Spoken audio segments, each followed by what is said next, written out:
In the ancient territory of Canaan, many years in the past, there dwelt a married pair whose identities would resonate across the generations.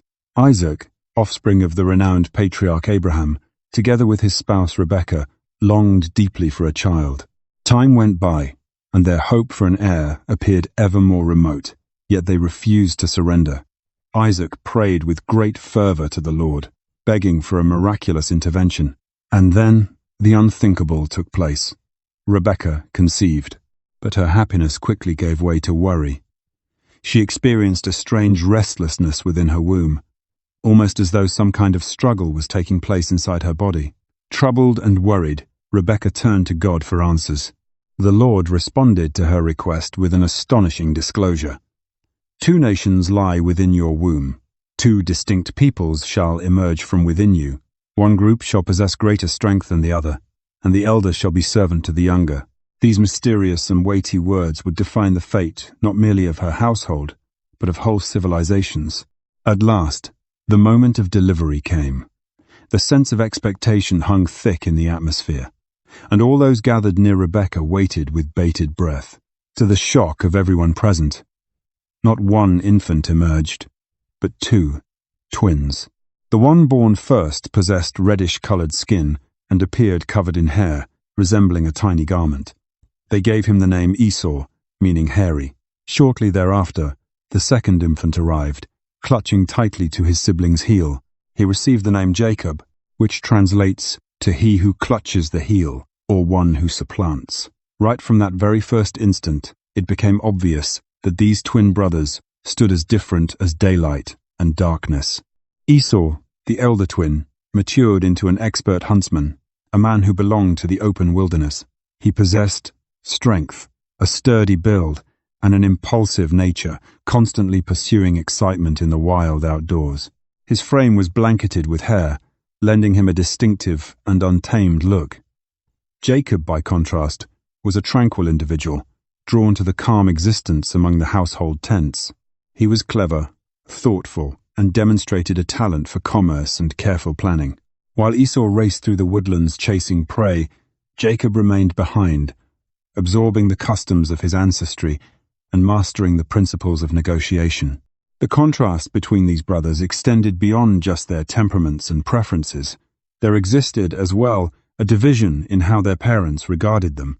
Isaac, possibly drawn to Esau's physical power and bravery, showed favoritism toward his older son.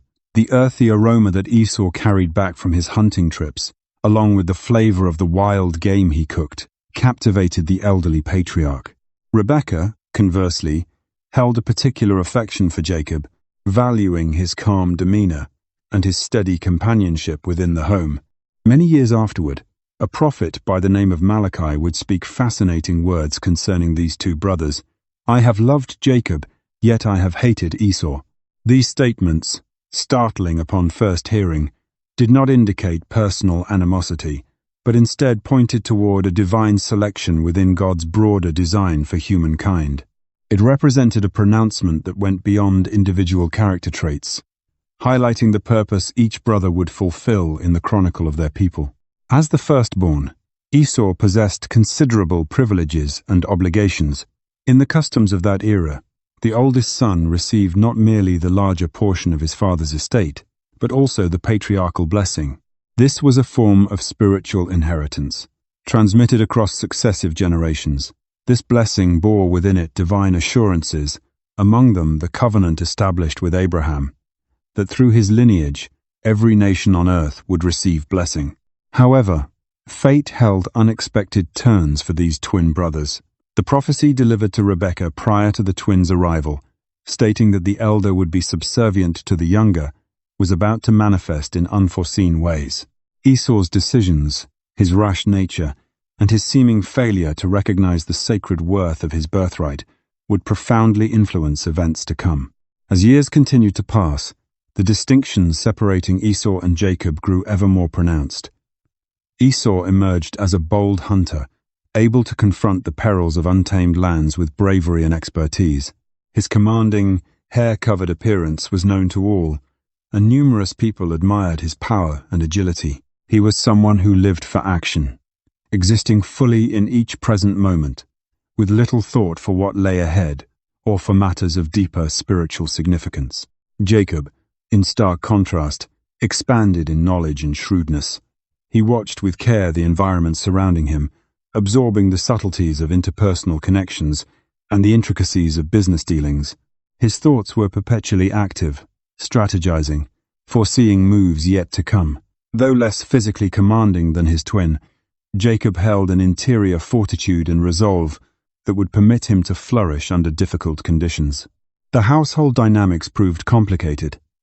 Isaac, advancing in age and suffering from diminished eyesight, discovered solace in Esau's vigorous company and in the taste of the wild meat he delivered home. For the patriarch, Esau symbolized the continuation of a resilient bloodline, one equipped to meet the trials of a frequently harsh world.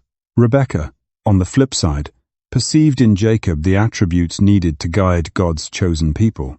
She detected in him a spiritual awareness and intellect that, in her judgment, rendered him better suited to perpetuate Abraham's heritage. This parental preference, though not openly declared, did not escape the brothers' notice. Esau, self-assured in his position as firstborn and secure in his father's affection, conducted his days with scant worry about what his actions might mean for the future. Jacob, conversely, matured with an acute recognition of his lesser standing and a fierce longing to alter his fate. The account of these siblings prompts us to contemplate the intricacies of relationships within families, the burden of what others expect from us, and the manner in which the decisions we make can produce wide-ranging repercussions. Esau and Jacob, so unlike one another from the moment of birth, were fated for a confrontation that would reach beyond their individual existences, influencing whole peoples. While Esau pursued game across the plains of Canaan, oblivious to the powers molding his future, Jacob watched and made his plans. The setting was arranged for one of the most striking and significant moments in scriptural history, an occasion that would permanently alter the trajectory of their existence and the destiny of their descendants. The sun blazed mercilessly upon the land of Canaan, its unforgiving beams causing the air to waver above the dried-out flatlands. Within this harsh and barren terrain, yet another segment in the captivating saga of the brothers Esau and Jacob was about to take place. The day commenced much like countless others, yet it was meant to become a turning point in the chronicle of two peoples not yet brought into being. Esau, the accomplished hunter, had departed at first light, carrying his bow across his back and a container brimming with arrows. He traveled into the wild territories searching for prey. Hours slipped away. The sun climbed to its peak in the heavens, and the heat grew more intense. The hunt, typically fruitful, turned out to be extraordinarily challenging on this particular day. The creatures appeared to have disappeared entirely, seeking shelter from the blistering heat in dens and unreachable places of shade. Meanwhile, within the security of the family's encampment, Jacob busied himself with routine chores. His gaze, perpetually observant, would intermittently shift toward the distant horizon, as though anticipating his brother's approach. There hung a certain strain in the atmosphere, a feeling that something of importance was on the verge of occurring. The hours crept forward, and the sun started its downward journey across the western heavens. It was at that point when a tottering form materialized against the skyline. It was Esau, worn out and ravenous, making his way back from his unsuccessful hunting expedition. His physique, ordinarily strong and brimming with vitality, now appeared weak and depleted. Hunger combined with thirst had exacted a heavy price, and the once proud hunter struggled just to remain standing. The scent of food being prepared permeated the air, prompting Esau's belly to groan with painful intensity. His vision, clouded by exhaustion, fixed upon the origin of that enticing fragrance. A sizable pot bubbling above the flames, filled with a stew made from lentils that Jacob had been cooking. "Brother," Esau shouted, his voice roughened by thirst, "please, let me have some of that red-colored stew. I am dying of hunger, ready to collapse." The plea escaped him in broken gasps, exposing the desperation of someone pushed to the very edge of endurance. Jacob, who had been observing his brother's arrival, offered no immediate answer. His calculating eyes examined Esau, evaluating the circumstances. For a brief span, the sole sounds present were the bubbling from the cooking pot and Esau's strained respiration. Then Jacob spoke, his words selected with deliberate care. "Certainly, my brother. But first, transfer to me your birthright." The proposition, apparently preposterous, lingered in the space separating them. The birthright was regarded as something holy, an honor and duty transferred from father to the eldest male child. It encompassed not merely a doubled share of the family wealth, but also leadership over the household, and, of greater importance, the spiritual blessing bearing the divine commitments given to Abraham. Esau, trapped in his condition of complete exhaustion and severe hunger, appeared unable to entirely comprehend the gravity of what was being requested. His reply arrived swiftly and without careful thought. "Look at me. I am on the verge of dying from starvation. What value does the birthright hold for me?" Jacob, grasping the rare chance presenting itself, continued pressing. "Make a vow to me at this very moment." And Esau, in an instant of vulnerability that would reverberate across the ages, took the oath, surrendering his birthright in exchange for a simple bowl of nourishment. The agreement was finalized. Jacob provided Esau with bread along with the lentil stew. The firstborn consumed it all greedily, quenching his urgent hunger and thirst, yet relinquishing something beyond measure in worth during the exchange. Once his meal was finished and the haze of starvation lifted, Esau rose to his feet and departed, appearing unconcerned about the transaction he had just completed. This outwardly insignificant episode was, in reality, a tremendous pivotal moment. The conversation shared that day among the tents would echo for countless generations, influencing the fate of entire civilizations.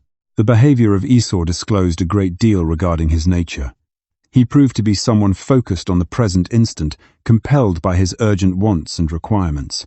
The hunger and weariness caused him to dismiss something possessing enormous spiritual and traditional worth. His readiness to exchange his birthright for a single meal revealed an absence of forward-thinking perspective and an undervaluing of his sacred inheritance. Jacob, conversely, showed himself to be methodical and opportunistic. He grasped the true significance of the birthright and stood ready to capitalize on his brother's fleeting weakness in order to acquire it. His behavior, though morally ambiguous, exposed a profound comprehension of how important spiritual blessings truly were, along with an intense resolve to attain what he perceived as his rightful destiny. The days following this event were characterized by an unspoken strain between the siblings. Esau, having recovered from his state of exhaustion, seemed to pay minimal attention to the incident. He resumed his existence as a hunter, venturing out on his journeys, seemingly having forgotten the agreement he had entered. Jacob, for his part, guarded the secret of his newly acquired status, awaiting the proper moment to completely claim what he now regarded as rightfully his. Word of the transaction quickly circulated within the family household. Rebecca, the mother of these twins, learned of the arrangement with a combination of astonishment and perhaps a touch of contentment. She had consistently viewed Jacob as the more appropriate son to maintain the family's heritage. Isaac, however, stayed unaware of the events that had unfolded, his deteriorating vision keeping him from noticing the subtle shifts in how his sons related to one another. This incident prompts deep questions regarding the worth we place upon various aspects of our existence. What do we genuinely regard as significant?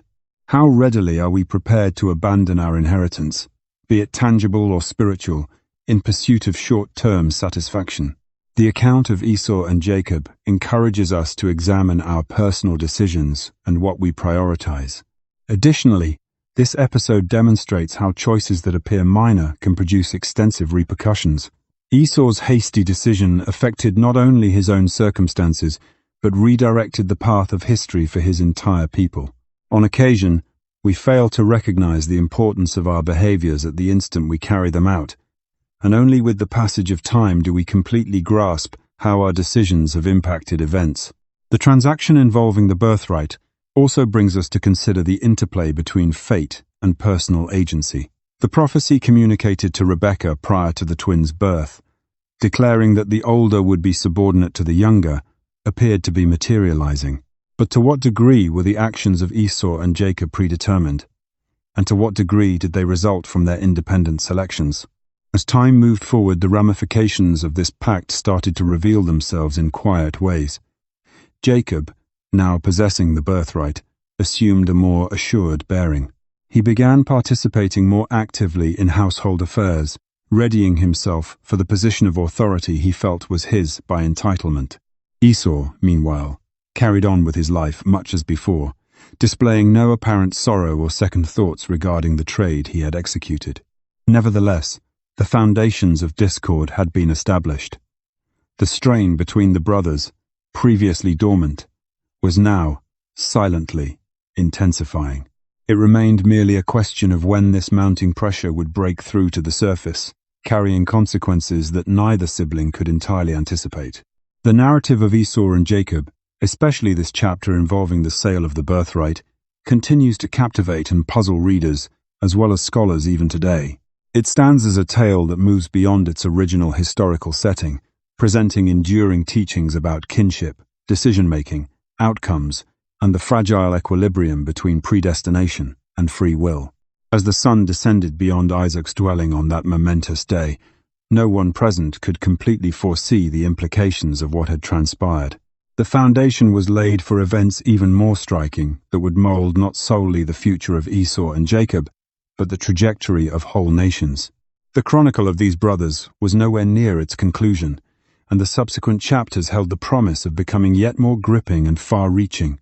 Years had elapsed since that critical day when Esau relinquished his birthright for a bowl containing lentils.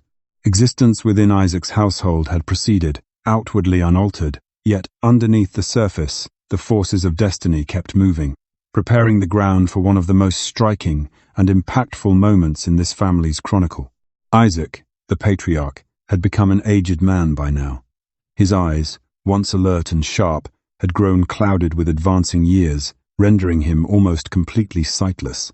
Sensing the burden of time pressing upon him, Isaac understood the moment had arrived to confer the patriarchal blessing, an act of deep spiritual and cultural importance. On a tranquil afternoon, Isaac summoned Esau, his elder son and favored child. His voice, weakened though it was by age, still conveyed the weight of a respected authority. "My son," he spoke, "I have grown old and cannot predict the day when death will come. Now, take up your equipment, your arrow holder and your bow, and venture into the wilderness and hunt game for me. Make a flavorful dish in the manner I prefer, and present it to me so I may consume it. Then I shall bestow my blessing upon you prior to my passing." Esau, perpetually willing to satisfy his father, set off without delay on his assignment. The echo of his departing footsteps had scarcely diminished when another presence stepped forth from the tent's shadowed areas. It was Rebekah, Isaac's spouse and mother to the twin sons. She had listened to every syllable of the exchange between father and son, and her pulse quickened with the pressing nature of the situation. Wasting no time whatsoever, Rebekah hurried to locate Jacob, the son she held most dear. "Listen carefully," she whispered with urgency. "I overheard your father instructing Esau to retrieve wild game and cook a savory meal so he might pronounce his blessing in the Lord's presence before death comes. Now, my son, pay close attention to my words and follow my instructions. Go to our livestock and select 2 fine young goats. I shall cook a delicious meal for your father, prepared precisely as he enjoys it. Afterwards, you shall deliver it to your father for him to eat, allowing him to bless you prior to his death." Jacob, always perceptive, instantly grasped the dangers inherent in this scheme. "But mother," he protested, "my brother Esau has a body covered in hair, while my skin is entirely smooth. What happens if my father reaches out and touches me? He will discover I am attempting to trick him, and will pronounce a curse upon me rather than a blessing." Rebekah, unwavering in her intent, responded with determination, "My son, allow any curse to rest upon me. Simply do as I say and fetch the goats for me." Thus commenced an intricate deception. Rebekah, with expertise and urgency, cooked the meal exactly to Isaac's preference. Next, She retrieved the finest garments belonging to Esau and clothed Jacob in them. To finalize the disguise, she wrapped Jacob's hands and the exposed portion of his neck using the pelts from the goats, replicating the feel of Esau's hairy skin. With a heart racing and hands shaking, Jacob stepped into his father's tent, bearing the meal his mother had prepared. "My father!" he called out, attempting to mimic how Esau sounded. Isaac, taken aback by such a rapid return, inquired, "Who might you be, my son?" Jacob responded, "I am Esau, your firstborn. I have completed what you requested. Please rise up and consume some of the game I hunted, so you may pronounce your blessing over me." Isaac, suspicion still present, requested his son approach nearer so he might make physical contact. His aged, wrinkled fingers traveled across Jacob's arms, detecting the coarse texture created by the goat skins. "The voice belongs to Jacob," he muttered aloud, "yet the hands feel like Esau's." Perplexed but not wholly persuaded, Isaac questioned once more, "Are you truly my son Esau?" "I am," Jacob lied, his heart pounding with such force he worried his father might detect it. At last, either convinced or simply exhausted from his doubts, Isaac requested the prepared food. He consumed it and drank the wine Jacob had brought to him. Afterward, he summoned his son to draw close and kissed him. As he breathed in the aroma from Esau's clothing, Isaac's remaining uncertainties melted away. With a voice filled with solemnity, the patriarch commenced pronouncing the blessing. "Ah, the fragrance of my son resembles the scent of open fields that the Lord has favored. May God bestow upon you moisture from the heavens and the richness of the soil, abundant harvests of grain along with wine. Let various peoples become your servants, and let nations kneel before you. Become master over your brothers, and may your mother's sons bow down in your presence. May curses fall upon whoever curses you, and may blessings rest upon whoever blesses you." The words, heavy with authority and covenant, filled the tense atmosphere. Jacob, trembling beneath the magnitude of this moment and the burden of his deceit, could scarcely accept that his strategy had actually succeeded. The blessing intended for Esau now belonged to him. Jacob had barely exited his father's presence when Esau came back from his hunting trip, filled with pride over his accomplishment and anxious to obtain the blessing. He cooked the meal and carried it to Isaac. "My father," Esau called as he entered the tent, "sit upright and eat from what I have hunted so you may give me your blessing." Isaac, bewildered and distressed, asked, "Who are you?" "I am your son," Esau answered. "Your firstborn, Esau." At that instant, the truth regarding what had occurred struck Isaac with overwhelming force. He started trembling with great violence, comprehending he had been tricked. "Who then," he questioned, "hunted the wild game and delivered it to me? I consumed every bit before your arrival, and blessed him. Indeed, he shall remain blessed." Upon hearing these words from his father, Esau released a cry filled with bitterness and anguish. "Bless me as well, my father," he begged. Yet Isaac, grief evident in his tone, responded, "Your brother arrived and practiced deception upon me, claiming the blessing meant for you." Esau's rage and suffering poured forth. "It makes sense they named him Jacob," he exclaimed. "He has practiced deception against me on 2 occasions. He claimed my birthright, and now he has seized my blessing." Then, facing his father with hopelessness visible in his expression, Esau pleaded, "Have you not kept back a blessing for me?" Isaac replied with words that surely wounded Esau's heart deeply. "I have appointed him as lord above you, and granted him all your kinsmen as his servants. I have provided him with grain and fresh wine.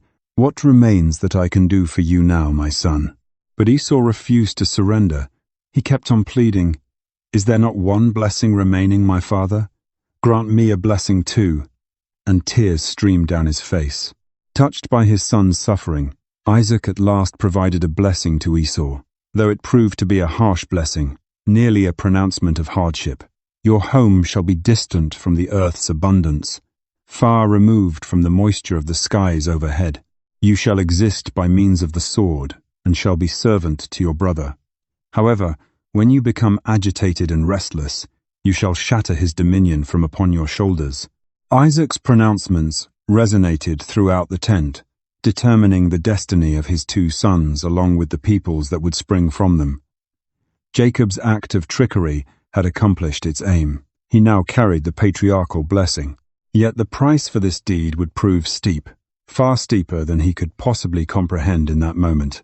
Esau's heart became consumed with loathing for his brother. "My father shall soon pass away," he thought to himself, "and when that happens, I shall take the life of my brother Jacob." When Rebekah discovered Esau's vengeful intentions, she moved swiftly yet again to shield her beloved son. She summoned Jacob and counseled him to escape to the home of her brother Laban in Haran. "Remain with him for a period," she instructed, "until the rage of your brother subsides." And so Jacob left, abandoning his family, his homeland, and the turmoil his actions had generated. He had secured the blessing he craved so intensely, but at what expense? His travels would carry him to faraway territories, where he would encounter trials and hardships that would test both his faith and his character. In the meantime, Esau stayed behind, consumed by bitterness and resentment, resolved to reclaim what he considered rightfully his. The divide separating the brothers, once merely a small crack, had become an impossible chasm to bridge. This account of trickery and what followed from it leads us to contemplate the character of our personal behaviors and selections. How frequently do we permit our immediate wants to obscure the lasting repercussions?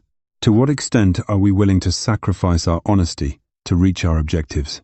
The journeys of Esau and Jacob, previously so closely connected, were now splitting apart in dramatic fashion. While Jacob escaped to distant territories, Esau stayed in Canaan, his existence taking surprising directions that would influence not merely his individual future, but the fate of a complete people. Esau, the man belonging to the wilderness, the expert hunter, discovered himself standing at a junction.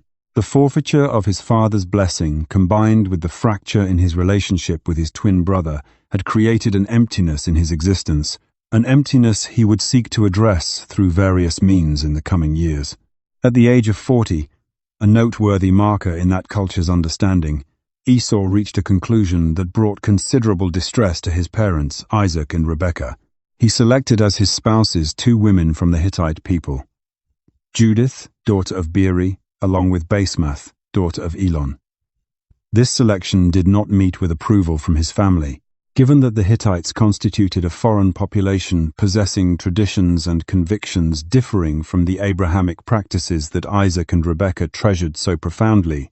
The scriptural account informs us these women became a cause of great sorrow to Isaac and Rebekah, as stated in Genesis chapter 26, verse 35. This brief declaration masks a profound familial anguish. For Isaac and Rebekah, the marriages of Esau signified something beyond merely an unwelcome connection with foreign peoples. It constituted a movement away from the commitments God had established with Abraham, a weakening of the chosen bloodline designated to bear the divine blessing. We can envision the conflicts that surely emerged within Isaac's dwelling. Rebekah, who already showed preference toward Jacob, likely perceived in Esau's marital selections yet further validation that her younger child was the better suited one to perpetuate the family's heritage.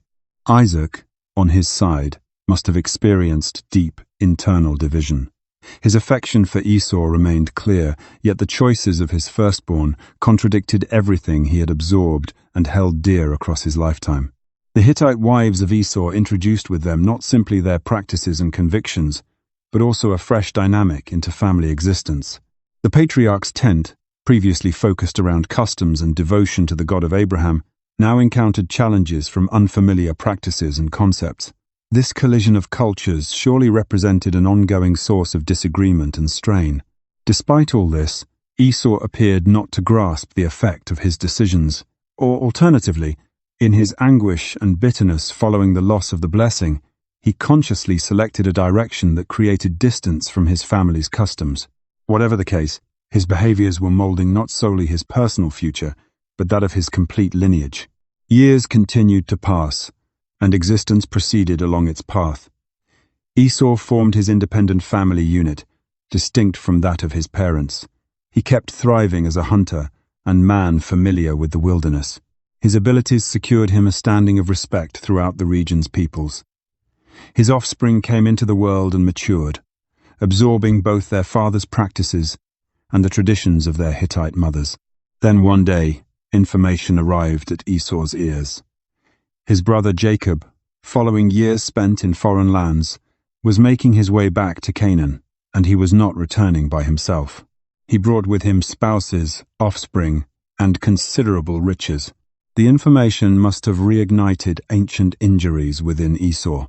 The brother responsible for deceiving him, claiming his blessing by fraud, and compelling him into years of separation, was now coming back in apparent success. It was during this pivotal moment that Esau reached another important conclusion concerning marriage. Understanding how deeply his Hittite wives had upset his parents, he chose to take a third spouse. But this occasion, his selection carried strategic weight and held symbolic meaning. Esau traveled to Ishmael, the half-brother of his father Isaac, and wed Mahalath, daughter of Ishmael and sister of Nebaioth. This decision was far from arbitrary. Through marrying a descendant of Abraham, Esau was attempting to re-establish connection with his ancestral origins. It seemed as though he were declaring, "I too belong to this lineage. I too possess the blood of Abraham flowing through me." This third marriage undertaken by Esau discloses much regarding his nature and internal conflict. Despite his earlier decisions creating distance from his family's practices, it appears a portion of him still longed for recognition and acceptance. Perhaps through wedding Mahalath, he harbored hopes of softening his parents' sense of disappointment and reconfirming his position within Abraham's line. However, the trajectory of Esau's fate was already in motion. His prior selections, combined with the blessing Jacob had obtained, had established a direction for him, along with his descendants, that would guide them beyond the boundaries of the promised territory. Over the passage of time, Esau, along with his household, relocated to the hill country of Seir, positioned south of Canaan. This relocation represented more than simply a change in geography. It held symbolic weight as well. Through establishing residence in Seir, Esau was effectively creating separation from the covenant lineage, initiating his own separate nation. Within Seir, Esau achieved prosperity. His descendants increased in number and grew powerful. They acquired renown as the Edomites, a population that would occupy an important position in Israel's chronicle during the centuries ahead. The scriptural account offers an extensive listing of Esau's descendants within Genesis chapter 36, a family record demonstrating how extensive and influential his bloodline became. Numbered among his descendants were tribal leaders, monarchs, and commanding figures. The territory of Edom, as it came to be identified, was populated by the descendants of Esau and transformed into a thriving and formidable nation. It proves fascinating to observe how the blessing Isaac conveyed to Esau reached fulfillment. Recall the pronouncement, "Your dwelling shall exist away from the earth's fertility, distant from the heaven's moisture above. You shall survive by means of the sword and shall serve your brother. Yet when restlessness overtakes you, you shall break free from his yoke upon your neck." In Seir, an arid and hilly region, the Edomites truly resided far from the earth's abundance. They evolved into a warrior population, existing by the sword, and though they occasionally found themselves beneath the authority of Israel, the descendants of Jacob, they regularly staged uprisings, shattering the yoke of control. The narrative of Esau's marriages, along with his descendants, provides multiple teachings and matters for contemplation. Initially, we observe how the selections we make, particularly those connected to marriage and kinship, can generate extensive outcomes, influencing not merely our own existences, but those of coming generations. We also receive reminder of how complicated family connections can become. The disappointment Esau inflicted upon his parents through his initial marriages, followed by his later effort to correct matters through a third marriage, demonstrates the conflicts that emerge when family hopes clash with personal selections. Additionally, the story of Esau reveals to us how identity and a sense of belonging constitute fundamental themes within human existence. His marital selections mirror an inner battle between wanting independence and requiring connection with ancestral roots. The establishment of the Edomite people from Esau's lineage also serves as a reminder of how one individual's behaviors can possess national and even worldwide effects. What started as discord between twin brothers evolved into centuries of intricate interactions separating two peoples. Finally, the account of Esau together with his descendants invites us to examine the ideas of blessing and hardship. Despite failing to receive his father's principal blessing, Esau nonetheless achieved prosperity and became father to a mighty nation. This prompts us to question what genuinely represents a blessing. Does it remain possible to discover purpose and significance even when circumstances fail to develop as we originally planned? As the tale continues, we observe that Esau's story extends beyond his own lifetime. His descendants, the Edomites, would persist in occupying an important position throughout Israel's chronicle, on occasion as adversaries, on other occasions as confederates. The trajectories of Edom and Israel would stay intertwined, mirroring the intricate bond between the twin brothers responsible for founding these peoples. The journey of Esau, from cherished firstborn child to father of a foreign population, stands as a narrative of selections, repercussions, and finding redemption. Through his marriages and through his lineage, he discovered a fresh direction, distinct from what had originally been intended for him, yet no less meaningful. His account reminds us that even when facing disappointments and alterations in our path, it remains possible to construct a heritage of lasting value. Years had gone by since Esau and Jacob went their separate ways, each pursuing his individual path. Esau had established himself in the mountainous territory of Seir, constructing an existence for himself and his household, while Jacob devoted 2 full decades in foreign exile, laboring for his uncle Laban. Now the instant of their reunion drew near, saturated with apprehension and uncertainty. Jacob, making his return toward the land of Canaan accompanied by his wives, children, and accumulated riches, dispatched messengers in advance to notify Esau of his approach. When these messengers came back, bearing the information that Esau was traveling to meet him, accompanied by 400 men, Jacob's heart flooded with apprehension. He recalled the promise of vengeance his brother had voiced so many years before. On the night preceding the meeting, after separating his camp into groups and dispatching presents to appease Esau, Jacob experienced his renowned encounter with the angel, wrestling through the darkness until daybreak. From this struggle he emerged bearing a new identity, Israel, along with a transformed perspective. Finally, the day for their meeting arrived. Jacob observed Esau approaching accompanied by his men, and fearing what might occur, he bowed down 7 times prior to reaching his brother. Yet to his astonishment and tremendous relief, Esau rushed forward to greet him, wrapped his arms around him, kissed him, and both brothers shed tears. This instant of reconciliation stands among the most moving moments within the scriptural narrative. Esau, the individual who had vowed to end his brother's life, now welcomed him with open embrace. Time, combined with distance, appeared to have mellowed his fury, permitting brotherly affection to win out. When Esau inquired regarding the gifts Jacob had transmitted, his brother replied, "To secure favor in your sight, my lord." Yet Esau, in a display of magnanimity, stated, "I possess sufficient wealth, my brother. Retain what belongs to you." This exchange discloses much concerning the evolution of both brothers. Jacob, previously the trickster, now demonstrated humility before Esau. And Esau, who once regarded his birthright so lightly he exchanged it for a bowl of stew, now exhibited a maturity and plenty that took Jacob by surprise. Despite the heartfelt reconciliation, the brothers did not resume living in proximity. Esau returned to Seir, while Jacob established himself in Canaan. This geographical divide symbolized the divergent paths their lives, along with those of their descendants, would follow. The legacy of Esau reached far beyond his individual lifetime. His descendants, the Edomites, evolved into a powerful people. The land of Edom, abundant in mineral resources and positioned strategically along trading routes, flourished for numerous centuries.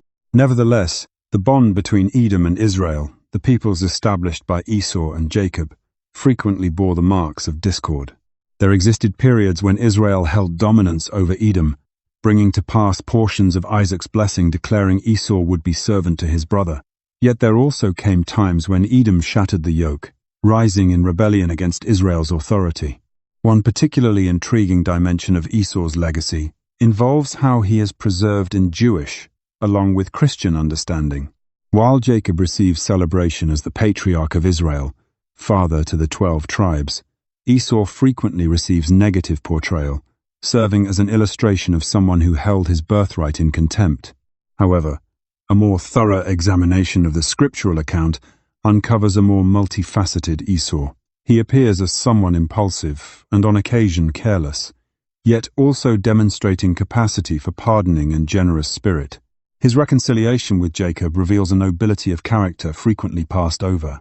The legacy of Esau prompts us to reflect upon universal subjects, the worth we attach to our inheritances, whether material or spiritual in nature, the intricate nature of relationships within families, the potential for mending and reconciliation, even following profound injuries, and the manner in which our selections can mold not solely our existences but those of generations to follow. The narrative of Esau also serves as a reminder that historical accounts typically get written by those who prevail. While scriptural text concentrates primarily upon Jacob's lineage, the references to Edom's achievements and strength indicate that Esau's journey, though different, held no less importance. In the end, the legacy of Esau testifies to the intricacy of human existence. It demonstrates to us that our lives receive definition not from one isolated moment or selection, but from the complete sum of our behaviors and connections. The reconciliation with Jacob, in particular, functions as a compelling reminder that overcoming even the most profound family separations remains within the realm of possibility. Thus, the narrative of Esau continues echoing across the centuries, presenting us with challenges to examine our personal selections, our relationships, and the legacy we shall pass on to generations yet to come.